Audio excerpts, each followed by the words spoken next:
Hello again, everyone, and welcome back to Reddit Aliens. I'm John, and as always, thank you so much for being here. A good topic? Let's do it. What's the creepiest thing you've ever seen in broad daylight?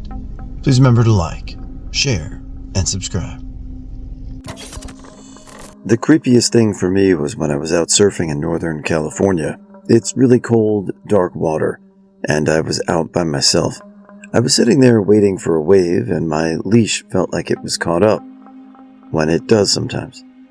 I like to fix it before a wave comes up so there's no hindrance when I go to stand up. Well, I pull at it a little, and it feels like seaweed or something is on it.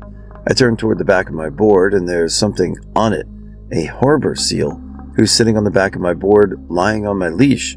Scared the f*** out of me. But me screaming scared the f*** out of him. And it went back into the water and I paddled in. I know it's not the creepiest thing in this thread, but it definitely scared me pretty good. When I was about 8 years old, I was walking down the sidewalk in Toronto when 3 young long-haired guys in their late teens or early 20s ran past us laughing and fooling around. I didn't think of it when I was a child, but it appeared they might have been drunk. Just after they passed by, I heard a loud screeching of brakes and a thud. I turned to see one of the men sliding down the road on his face. He flew about 20 yards before hitting the ground. A Harley rider nearly ran him over, crashing his bike to avoid the man. They approached him, and he wasn't moving at all.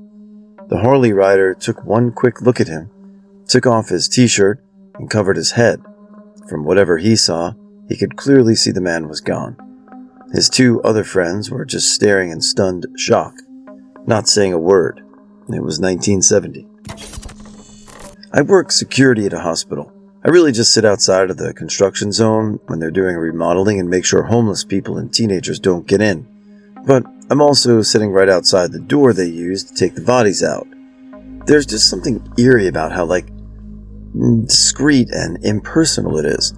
Now that I expect there to be some sort of fanfare when someone dies, but they're just wrapped in quilts or thick blankets, quietly loaded up into an unmarked van, and that's it. It's a major hospital, so there are several bodies wheeled out every day. Worst is when you know it's a child, but I thankfully don't see much of that. They tend to wait until the middle of the night so fewer people see, so they don't upset people. Always just strikes this weird feeling in me when I see them. We used to take an old back road that would take us to town, where I lived a while ago. It was a 20 to 30 minute drive. It was an old stretch of road that was old, worn road that went through a stretch of trees, a small burst of houses surrounded by farmland and fields, so it was a very rural area. There's a train track that cuts through and an unkempt road that goes off to the side on the right. One evening we went down the road. There was a car, I want to say an old Honda. I couldn't tell that was parked off on that road a little to the side. I saw them and thought, odd, because the road led to nowhere. It just stopped a few feet away. We came back much later in the day. Night had fallen, and the car was still sitting there. A few days later, we find that the car had been linked to a murder. Apparently, the car belonged to a woman who had been missing. Her boyfriend beat her and left her in a shallow grave. The car he abandoned and left there while her child was at school. Her name was Naisha Nelson. By far the creepiest thing I've ever seen wasn't anything supernatural, but just the ugly truth about how selfish and uncaring people truly are. This incident broke me in a way none of the other life-threatening incidents and deaths I've dealt with ever could.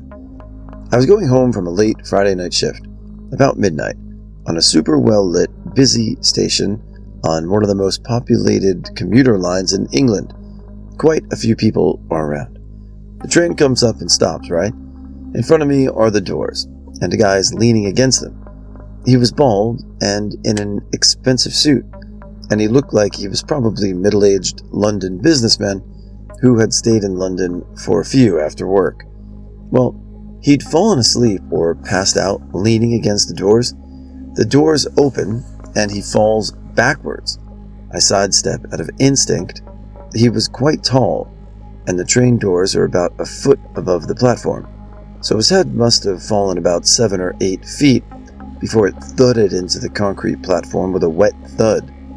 I'll never forget the look of shock as we made eye contact for a brief second as he fell past me, confused and scared, like someone who's just woken up from a bad dream.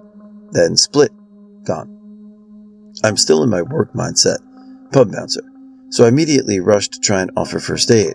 He's out cold but still breathing. His feet are still in the doors. The doors are closing on his feet over and over. I'm trying to talk to him and wake him up, but nothing's happening. Blood is slowly trickling out of his ears. I've been in other situations like this. I know what that means. The commuters getting off the train are stepping over him and walking off to the taxi rank. The commuters left on the train are drunk. They're laughing at him. My phone is dead. I can't call an ambulance. Nobody around me cares, or at least any more than to laugh at a dying man and mock him. I knelt by him, screaming for help or a mobile phone. More commuters walk past just staring at us. The conductor of the train comes to see what's stopping the doors. I tell him to call an ambulance. He refuses, saying it's not policy or some shit.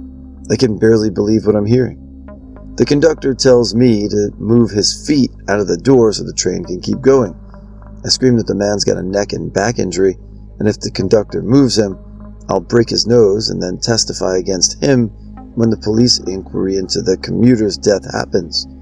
He scoffs at me and says the company gets fined £1,000 a minute if they're late, and hurries back down the train to radio his control room what to do.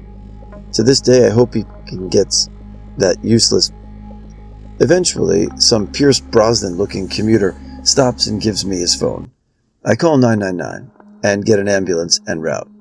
The drunk ones on the train are all staring and looking, laughing and telling stupid jokes, harassing me that they're late now and to just move him off the train so they can go home.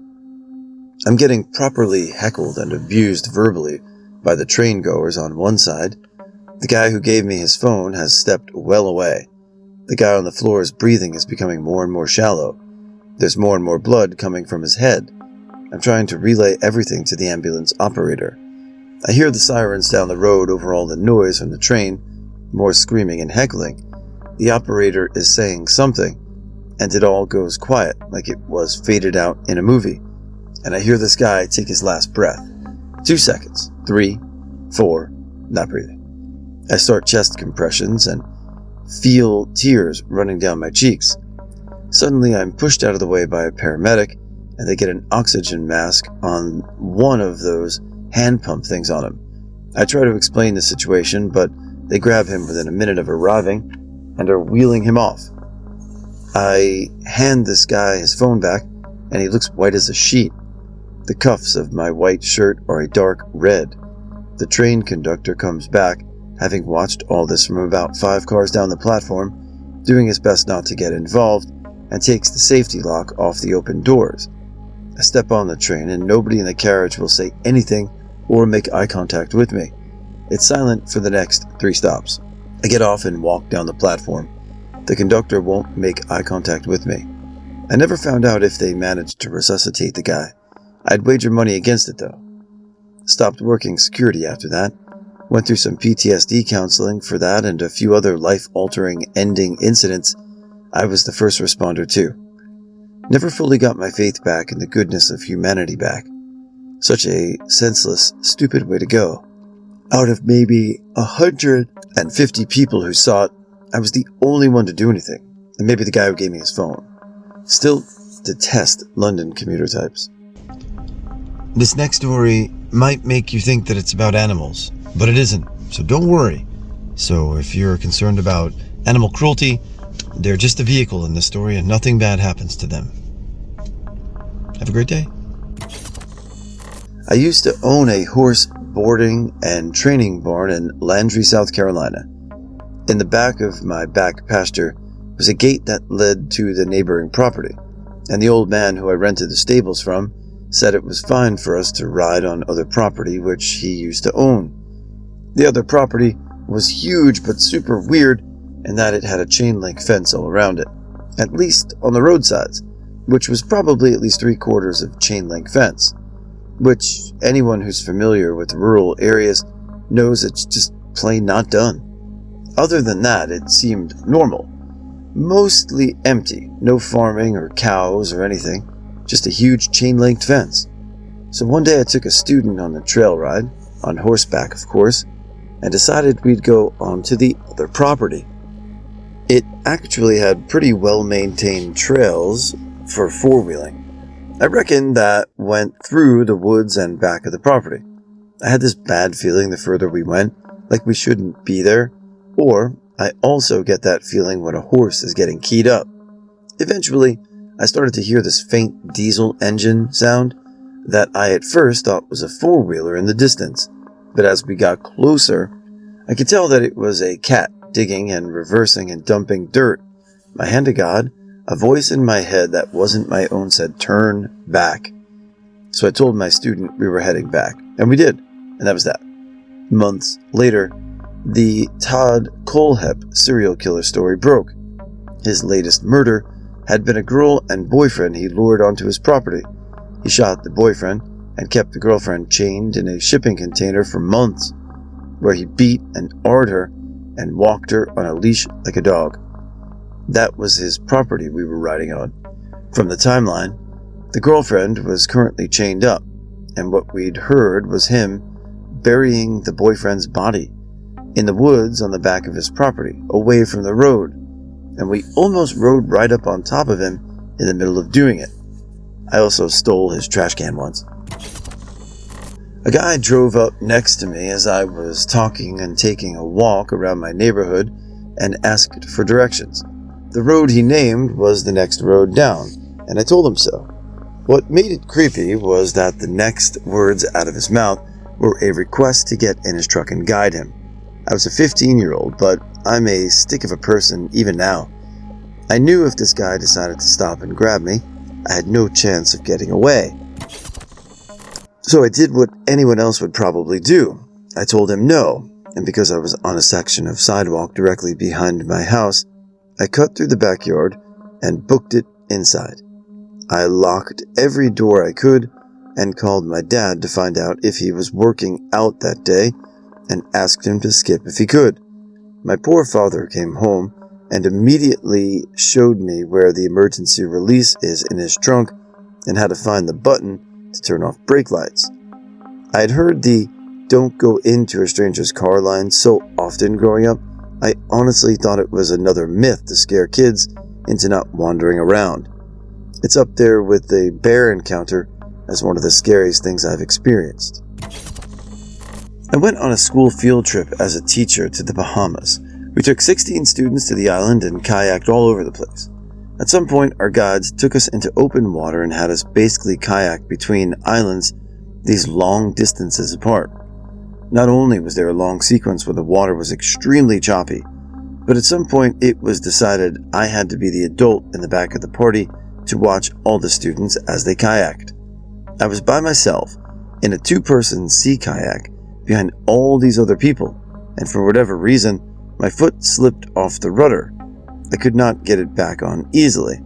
The kayak was a little short for me, and I was spraining my ankle trying to just bend my leg in this small, cramped space to get that foot back on the pedal. And while I'm doing this, my kayak was being pushed and turned by the waves as I watched almost everyone paddling further and further away into the distance. I yelled, but the closest person to me were the youngest students, and none of them heard. Watching them just go further and further as the sun started setting in the distance was the scariest moment of my life. Yes, I survived, but I still have nightmares about that moment and have never felt comfortable around open water since. I was probably 16 or so, driving with friends to run an errand, deep in the Finger Lakes region of western New York. We drove well over an hour into East Nowhere and eventually turned off the main road onto a dirt gravel road that led into the woods. After about 10 minutes on the gravel road, a beat-to-shit cabin appeared in a small clearing. The person driving warned the rest of us to stay in the car and not make too much noise. She got out, and 3 men stepped out onto the porch, one tall and thin, one short with a long gray beard, and one average height with his entire jaw missing. They were very aware of our presence, and the third man stayed on the porch, staring at us as he stepped inside the cabin with the other two. She came back out after a few minutes, got in the car, said, "Wait till we're on the road," and peeled out of there, all the while as they watched. Turns out, we were, in fact, buying meth. Yikes.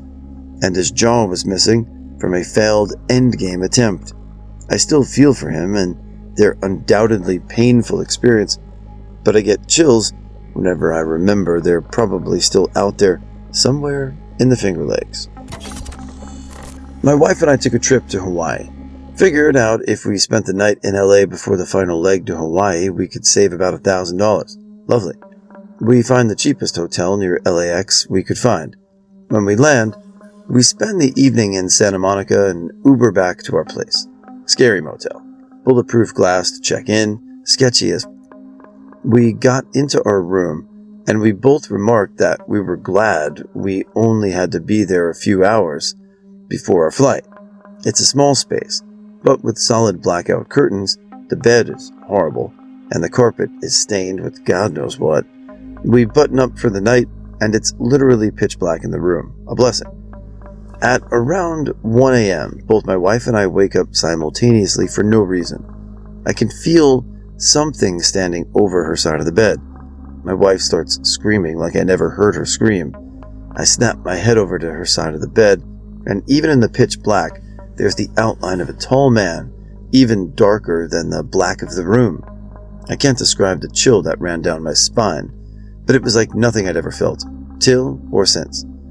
It was a clear outline of a man holding a knife over my wife, an outline of deeper black than the blackness of the room. He was a lefty, and he wanted to do her harm. In about a quarter of a second, I jumped to my feet and with all my strength threw myself into this blackness across the bed. I crashed into the wall and put a dent into the drywall. My wife was screaming so loud there was now banging on the walls from the other tenants. I flipped on the light, expecting to see at least a 6'3" guy that had dodged my tackle, but there was no one there. The hair on my neck was standing straight up, and my heart was racing faster than I can remember.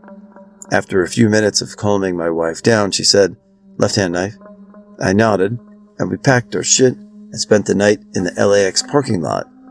I had always wanted to have something I couldn't explain happen, but after that, I'm good. I spent 2 tours in Iraq and many firefights, but I've never been as freaked out as that shitty motel. I don't know what happened, but I'll never go within 10 miles of that place again. Living in Kenya with my wife, there was a single mom nurse who lived next to our apartment who was casually friendly with us. One day during her work shift, the 10-year-old boy, who was kinda short, stacked 2 glass top-end tables on top of the other to climb and reach the top of the closet. He climbed on top, and the glass gave out completely, slicing his calf from bottom to top. It was literally just hanging by a small flap of muscle. It's flapping. Somehow, the boy gathered himself and hobbled over to our front door and knocked and rang, meanwhile, coating the entire hallway in about a 1/4 inch of blood. That's when I opened the door to see what I quickly thought was a dying boy in front of me with a severed artery. I grabbed him into my arms and called the house girl and wife for a scarf, and I immediately began triage and applying a tourniquet. In a Western country, this is where you call 911 or an ambulance. In Kenya, we fortunately knew a local taxi driver who had a station wagon. My wife managed to call the mom as we drove, and her work hospital was the closest to us, so she met us there. I was in the back of the station wagon, holding the tourniquet and praying he didn't die on me. The look on the face of the mom when we got there? All's well, though. The boy had emergency surgery to repair his muscle and only had a slight limp as a result in a few months. We live in Florida and raise cattle. One day a calf died. No idea why. When we found it, it was lying along the fence that separates the pasture from some woods and a creek. It was a healthy calf, probably weighing 250 to 300 pounds. It had been fine the day before, but the vultures had been at it, so we couldn't tell how he had died. We went back the next day to bury it, but it was gone. We could see where it had been dragged under the barbed wire fence and into the woods. We hopped the fence and followed the drag marks, thinking that maybe coyotes had been at it. However, the marks disappeared, and then maybe 20 feet away, the ground was disturbed where the calf had been put down and dragged a bit, and then the drag marks disappeared. This went on for a while, until we found the calf's skin. That was all that was left. Something carried an animal that weighed at least 200 pounds through the woods. We're not really trackers, and the pine needles and leaves on the ground didn't leave any clear prints, just the drag marks. We're a couple of 100 feet into the woods, looking down at this calf's skin on the ground. The hair in the back of my neck stood up, and I got goose flesh. I was nearly overwhelmed by the need to get the hell out of there. We didn't run back, but we did walk really fast. Still don't know what took our calf. The next day, something spooked the cows so that they nearly stampeded through our work pen, knocking down and trampling some of the panels. No idea. It was creepy to me, but to their own, right? I had just bought a sandwich in a downtownish district of a city. People were bustling down the sidewalks to get home from school or work. I sat down on a bench to eat my sandwich and people watch. Less than 10 feet from me, there was a corner where two people met from different corners of the intersection. They didn't greet each other, just stopped walking when they were close enough and started to make weird, very weird noises. One made a woo-woo-woo sound, the other some other weird thing like at the same time. As this was happening, two more people from separate directions joined them. Each person is making a strange noise over the other ones. It was the most bizarre thing. No one walking by seemed to notice. The four of them seemed to be all different walks of life. One young skater kid, a Middle Eastern business suit guy, an older man in rough shape carrying bags, and a 30-ish-year-old lady who looked like she could have been a schoolteacher, all looking in each other's eyes while babbling nonsense. Just woo-woo-woo, bronca, bronca, bronca, bronca, peer up, peer-appy, rap, mama, mama, mama, mama, mama. I watched them completely confused and creeped out.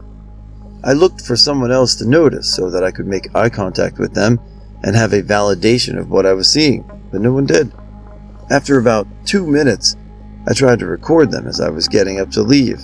I ended up just recording my face walking away. The video didn't even capture the noises because of the sounds of the city. I've seen some weird-ass shit in my day, but I will always be bothered by not knowing what that was. Late to the party, but someone might see it. I did. I was 14 and walking to Mickey D's for breakfast because my parents were redoing the kitchen and everything was gutted. We argued, and she told me to walk off. I was that hungry, so I did. It was only a few blocks. I'm halfway there, and a van pulled up next to me. Two men with Spanish and Mexican accents were catcalling me, so I backed away. They kept asking if I needed a ride, and I kept saying no.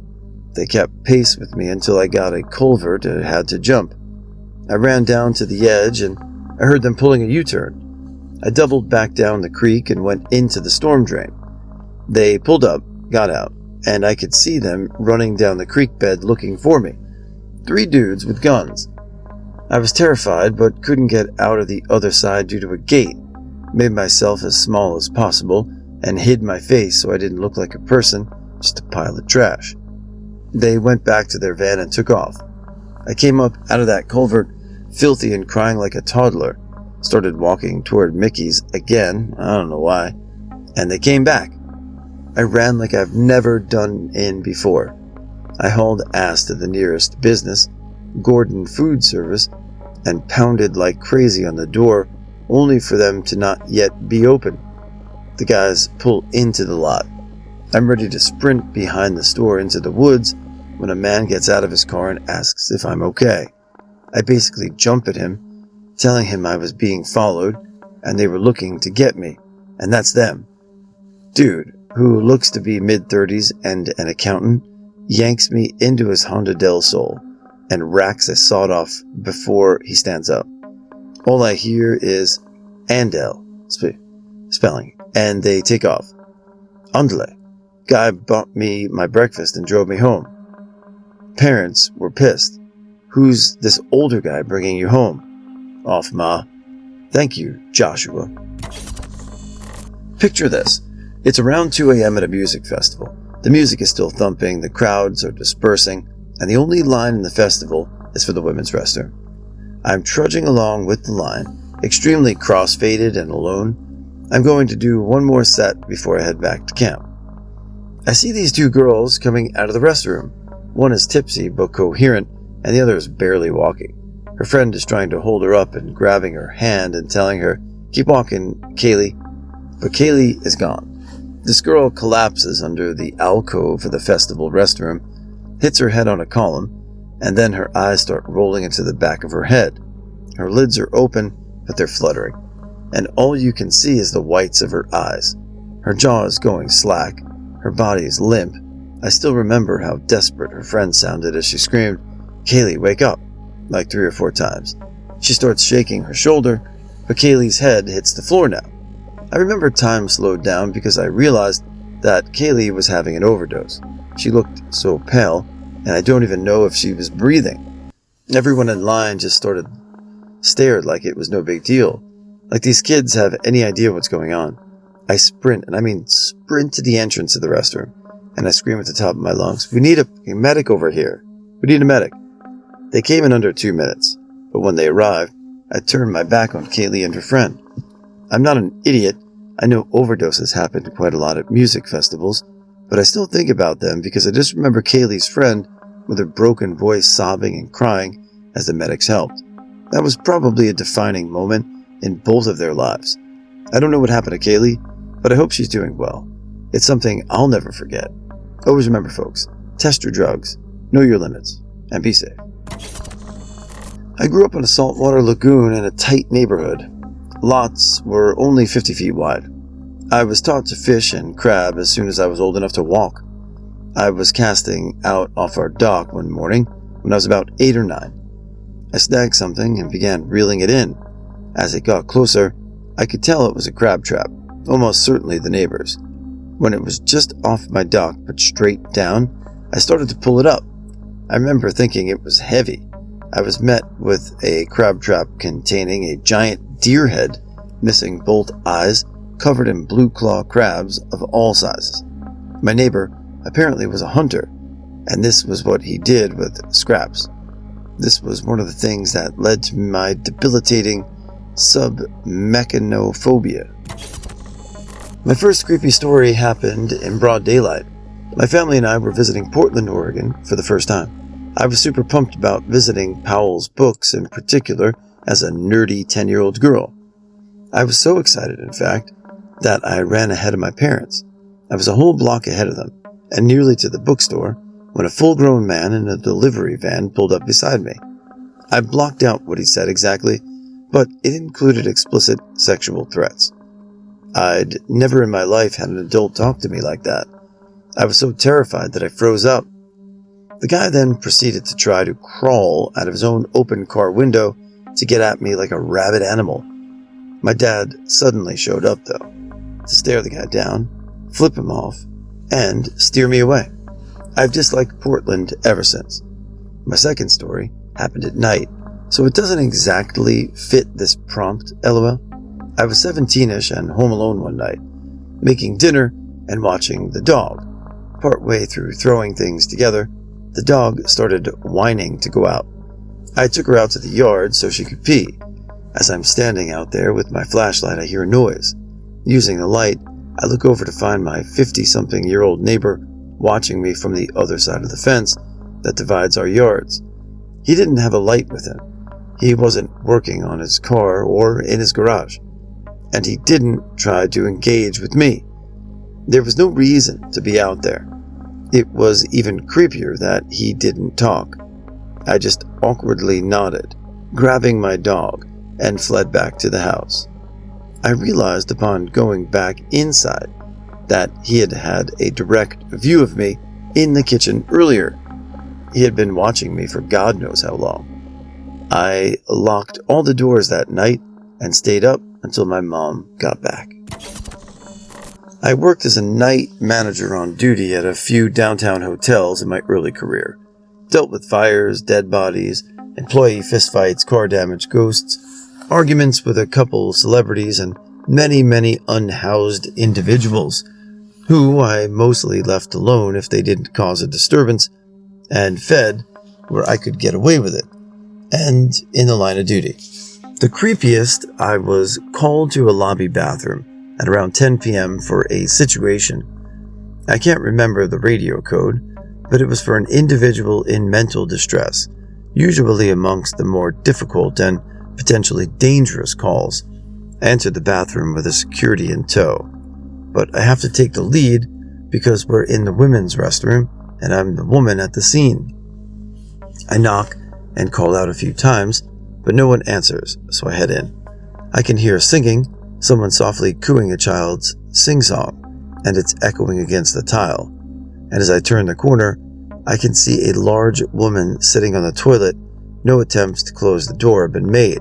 She's clearly homeless, wearing multiple layers because it's freezing outside, but they're all hiked up, and her legs are spread wide, so everything is clearly visible as she takes a very long and sustained shit. Surprisingly, this is not what catches my attention at first. My eyes are drawn to the very sharp pair of scissors she's using to cut up an old and wrinkled magazine. It looked like a Cosmo or similar, and her cuts didn't really seem to have a rhyme or reason. She was just cutting like triangles off and tossing them around. There was a little pile at her feet. She had apparently been there a while. I noped out and called the police. She wasn't aggressive, but was clearly in the middle of a break with reality and didn't seem to perceive me at all. I didn't want to risk engaging when she had a weapon. I just felt so bad for her, but in that moment, I was wickedly creeped out. When I was in 8th grade, I was with my grandfather picking up my sister, 9th grade, from the high school. The line of cars followed a horseshoe in front of the school's front door, where the kids wait to get picked up by family. We were maybe 30 yards from the door waiting to turn into the horseshoe when suddenly a car jumped the curb and careened into the crowd of students. I was out of the car before I knew it, dashing to the scene to find the car had crashed into a brick pillar. 3 girls lay on the ground. 2 were in bad condition, but one was on her side looking up. Her eyes were still. She just stared at nothing. I noticed her shoe was missing because her foot wouldn't stop twitching, so I looked around and found it 10 feet away by the curb. She was in front of the car and had taken the full impact. It was later determined that the driver had been waiting with his foot on the brake when it slipped off and onto the gas pedal. No one seems to remember, and I can't find an article about it anywhere, but I remember Kara Esmati. And I remember why the school changed its pickup location to a wide parking lot by the cafeteria, even if no one else does.